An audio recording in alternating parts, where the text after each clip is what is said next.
तर आम्ही फ्रान्सला जाऊ किंवा इटलीला जाऊ, आमदारांच्या हॉटेल बुकिंगवर जितेंद्र आव्हाड यांनी हे वक्तव्य केलंय। तर जितेंद्र आव्हाडांनी फ्रान्सची निवडणूक लढवावी असं दरेकरांनी म्हटलं।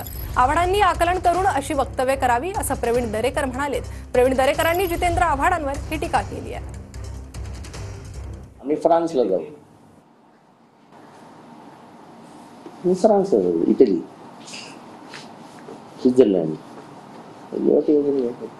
काही जण पळून पण आले। तिथनं पळता येणार नाही म्हणून तर चाललो।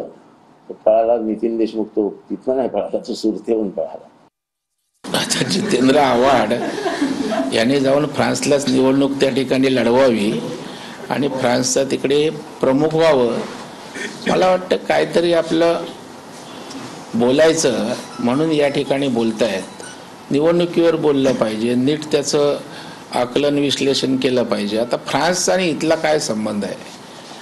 गोवा तिला गेले तर एवढी चर्चा केली, मग फ्रान्सला गेलात तर काय होईल?